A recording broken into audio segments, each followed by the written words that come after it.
Hello दोस्तों, welcome to Doval talk. मुझे पता है आप में से बहुत सारे स्टूडेंट्स बस इस चीज को लेकर परेशान है कि आखिर आप लोगों का रेलवे ग्रुप डी का एग्जाम स्टार्ट कब तक होगा।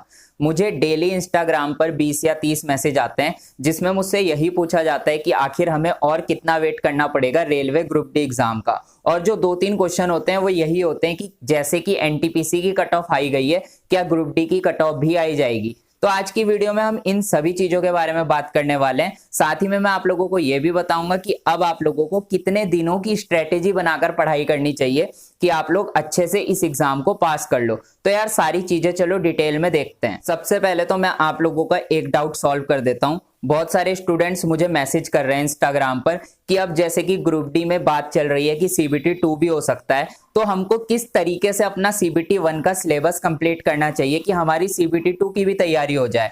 देखो यार, मैं तो आपको यही बोलूंगा कि अभी आपको सीबीटी 2 को लेकर ज्यादा टेंशन नहीं लेनी है, क्योंकि अभी तक तो ये उम्मीद है कि आपका सीबीटी 2 हटाया जा सकता है। लेकिन फिर भी आप लोग ना सीबीटी 1 के सिलेबस को इतनी अच्छी तरीके से कर लो कि सीबीटी 2 का सिलेबस भी आपका अच्छा खासा कवर हो जाए, क्योंकि 90% सिलेबस एकदम सेम है। लेकिन फिर भी यार पॉजिटिव रहो। तो यार इस चीज को लेकर ज्यादा टेंशन मत लो कि आपको सीबीटी 2 देना पड़ेगा। अभी तक तो यही उम्मीद बन रही है कि सीबीटी 2 हट जाएगा और सीबीटी 1 पास करके ही आपको नौकरी मिल जाएगी। हाँ, बाकी जो फिजिकल वगैरह है वो तो देना ही पड़ेगा।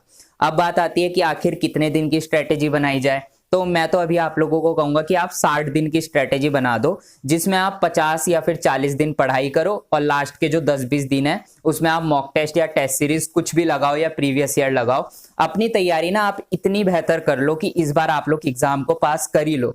क्योंकि यार ये जो आपको साइन मिल रहे हैं ना कि जो एनटीपीसी का रिजल्ट आया उसमें यूनिक कैंडिडेट जो सिलेक्ट हुए वो 2 या 3 या 4 लाख ही हुए, और यार बात चल रही है कि ग्रुप डी में भी सीबीटी 2 लगाया जाएगा। तो ये जो साइन आपको मिल रहे हैं ना, ये खतरे की घंटी है। ये सारे साइन बताते हैं कि आगे आने वाले टाइम पे सरकारी नौकरियों के कितने बुरे हाल होने वाले हैं। अभी तो सीईटी लागू नहीं हुआ, सीईटी भी लागू होगा, मतलब कि कंडीशन बद से बदतर होने वाली है। और 2023-2024 में जो फॉर्म्स निकलेंगे उनको पास करके नौकरी लेना डिफिकल्ट ही होता जाएगा, कंपटीशन ही बढ़ता जाएगा। और एनटीपीसी की कट ऑफ देखो कितनी गई है, 90 पे कट ऑफ जा रही है। और इसी तरीके से अगर कट ऑफ जाती रही तो क्या आपको लगता है कि आप एग्जाम को पास कर पाओगे? आप में से बहुत सारे स्टूडेंट्स ऐसे होंगे जो मेहनत करेंगे और एग्जाम पास कर भी लेंगे, पर कुछ ऐसे भी होंगे जो नहीं कर पाएंगे एग्जाम पास। तो आपको कोशिश करनी है कि इस बार आप ग्रुप डी में नौकरी ले ही लो, चाहे कुछ भी करना पड़े, चाहे 10 घंटे पढ़ाई करनी पड़े, चाहे आप 2 वक्त का खाना ना खाओ, चाहे 4 दिन आप सो मत,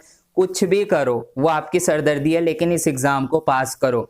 क्योंकि इसके बाद भाई कंडीशन बुरी होने वाली है, और जिसके साइन अभी से दिखने शुरू हो गए हैं। अभी तो खैर आंदोलन वगैरह चल रहे हैं, तो उम्मीद की जा रही है कि एनटीपीसी का रिजल्ट भी रिवाइज हो जाएगा, ग्रुप डी से सीबीटी 2 भी हट जाएगा। लेकिन अभी तक ये सारी चीजें 100% कंफर्म नहीं है।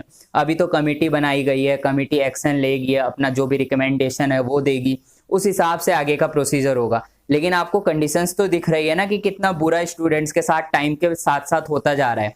तो आप लोगों को कोशिश करनी है इस ग्रुप डी एग्जाम को पास करो।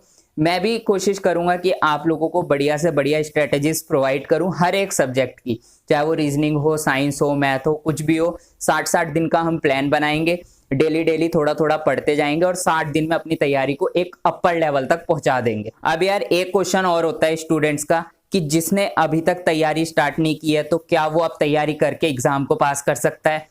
तो मैं कहूंगा जरूर कर सकते हो, क्योंकि अभी आपकी एग्जाम डेट फिक्स ही नहीं है। 4 मार्च की जो डेट दी गई है उस डेट को तो कमेटी अपना रिकमेंडेशन देगी। उसके बाद क्या पता ये कितना टाइम लगाते हैं, जितना भी टाइम लगाना होगा लगाएंगे। उसके बाद एनटीपीसी का एग्जाम स्टार्ट होगा, फिर एनटीपीसी का एग्जाम हो जाएगा, फिर ग्रुप डी का एग्जाम स्टार्ट होगा। तो आप पे टाइम है, कम से कम 60-70 दिन तो है ही। और 60-70 दिन अगर आप अच्छे से पढ़ोगे तो यार इस एग्जाम को पास कर सकते हो, चाहे आपने अभी तक कुछ पढ़ा हो या ना पढ़ा हो। लेकिन आपको ना थोड़ा स्मार्टली वर्क करना पड़ेगा। ऐसा नहीं है कि कोई भी बुक उठा ली और पढ़ना स्टार्ट कर लिया। बुक को भी आपको ध्यान से चूज करना पड़ेगा, नोट्स चूज कर रहे हो वो भी बड़े ध्यान से चूज करने हैं, या यूट्यूब चैनल चूज कर रहे हो वो भी बड़े ध्यान से चूज करना है। उसके बाद पढ़ाई करनी है, और बाकी तो यार आपकी मेहनत के ऊपर है और आपकी किस्मत के ऊपर भी है। क्योंकि सरकारी नौकरी पाने के लिए ना मेहनत और किस्मत दोनों की जरूरत होती है। मेहनत 90% और 10% किस्मत। अगर किस्मत ने साथ नहीं दिया तो नॉर्मलाइजेशन में आपके मार्क्स कम भी हो सकते हैं। हो सकता है आप रॉ मार्क्स लेकर आ गए 90 और नॉर्मलाइजेशन में हो गए 60, और फिर आपके हाथ से नौकरी गई। तो किस्मत की भी जरूरत होती है, लेकिन ये कंडीशंस ना ज्यादा नहीं होती है। 90% तो यही चांस होते हैं कि अगर आप 70, 80, 90 मार्क्स लेकर आ रहे हो तो आपका सिलेक्शन हो जाएगा। बाकी बहुत सारे स्टूडेंट्स बोलते हैं कि जैसे कि एनटीपीसी की कट ऑफ हाई गई है तो क्या ग्रुप डी की कट ऑफ हाई जाएगी। देखो यार, अभी तक तो उम्मीद यह है कि ग्रुप डी की कट ऑफ हाई नहीं जाएगी, क्योंकि जो इन्होंने नोटिस दिया है ना, और जो इन्होंने सीबीटी 2 के लिए भी बोला है, इन्होंने कहीं नहीं कहा है कि सीबीटी 2 का जो एग्जाम होगा वो लेवल वाइज होगा या पोस्ट वाइज होगा। ऐसा कुछ नहीं कहा है। अगर ऐसा नहीं कहा है तो सीबीटी 1 की एक कॉमन कट ऑफ बनेगी, और अगर कॉमन कट ऑफ बनती है चाहे सीबीटी 2 आगे हो या ना हो, मुझे ऐसा लगता है कि अगर आप 70 रॉ मार्क्स या 65 रॉ मार्क्स लेकर आ जाओगे तो आपका सिलेक्शन हो जाना चाहिए। लेकिन यार रॉ मार्क्स है 65 या 70, इसमें नॉर्मलाइजेशन के मार्क्स भी बढ़ेंगे और फिर आपके मार्क्स कहीं ना कहीं 80, 85 ऐसे हो जाएंगे और तब आपका सिलेक्शन होगा। अगर आप सोच रहे हो कि हम 40, 50 रॉ मार्क्स ले आएंगे और नॉर्मलाइज होके हमारे 60, 70 हो जाएंगे, तो हो सकता है थोड़ी डिफिकल्टी आप लोगों को आ जाए। कड़वा है लेकिन सच है। तो कोशिश करना कि 65 प्लस रॉ मार्क्स तो आप सभी के सभी लेकर आओ, चाहे आपने किसी भी जोन से फॉर्म भरा हो, चाहे कुछ भी हो। अब आता है सबसे बड़ा सवाल कि आखिर रेलवे ग्रुप डी का एग्जाम स्टार्ट कब तक होगा। देखो यार, इस चीज को लेकर ना कंफर्म आपको कोई भी नहीं बता सकता कि आपका एग्जाम कब तक स्टार्ट होगा या फिर कट ऑफ कितनी जाएगी। जो भी चीजें मैं बता रहा हूँ ये एक्सपेक्टेशन बता रहा हूँ। तो मुझे तो ऐसा लगता है कि अभी आपके एग्जाम में टाइम है। जहां तक मुझे लगता है अप्रैल में या फिर अप्रैल के बाद ही आप लोगों का एग्जाम हो सकता है, वो भी कंफर्म नहीं है।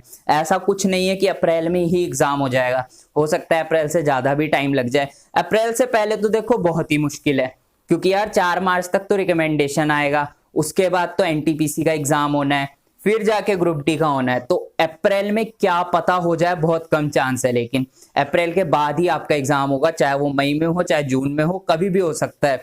और रही बात डिमोटिवेट होने की, तो यार आप लोग डिमोटिवेट मत होना।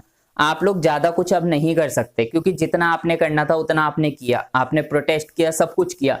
अब कमेटी बनी है, कमेटी अपना जो भी रिकमेंडेशन देगी, तो अब उनके हाथ में। अब वो जितना भी टाइम लेंगे ना, वो लेंगे ही लेंगे।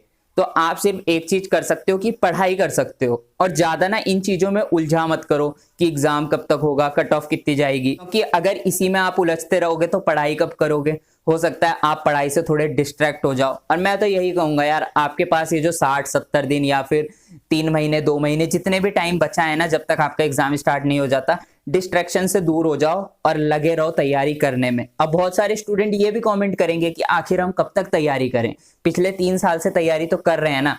तो आप मुझे ये बताओ, क्या आपके पास कोई और ऑप्शन है? अगर आप किसी और एग्जाम को फाइट कर सकते हो, जैसे कि एसएससी, बैंक या कोई भी एग्जाम, तो आप उसे फाइट कर लो। और अगर आपके पास ऑप्शन ही ग्रुप डी एग्जाम है तो आपको वेट करना ही पड़ेगा, क्योंकि चीजें इतनी जल्दी अभी नहीं होने वाली। अभी तक तो मैं आप लोगों को बोल रहा था कि 23 फरवरी से आपका एग्जाम हो सकता है, और मैंने ये भी कहा था 23 को तो इलेक्शन है, 24 से हो सकता है। वो मैंने इसलिए कहा था क्योंकि लग रहा था भाई चीजें कि एग्जाम हो जाएगा। लेकिन अभी क्या हुआ, प्रोटेस्ट की वजह से सारी चीजें रुक गई है, रोक लग गई है आपके एग्जाम में, कमेटी बनी है। तो ये सरकारी काम होते हैं, ये इतनी जल्दी तो नहीं होते हैं, धीरे धीरे किए जाते हैं। तो अभी टाइम है, तो कुछ नहीं बोला जा सकता कि अप्रैल में एग्जाम होगा या मई में एग्जाम होगा। कभी भी आपका एग्जाम हो सकता है अप्रैल के बाद। अप्रैल में बहुत कम चांस है, लेकिन अप्रैल के बाद कभी भी हो सकता है। लेकिन फिर भी इस तरीके से तैयारी करना कि अप्रैल से पहले तो यार अपनी तैयारी कर ही लो। 10 या 15 अप्रैल से पहले अपनी सारी चीजें कंप्लीट कर लेना, कहीं एकदम से झटका मिल गया तो दिक्कत हो जाएगी। बाकी यार आप लोगों को बेस्ट ऑफ लक है, मिलते हैं अपनी नेक्स्ट वीडियो में, तब तक के लिए बाय।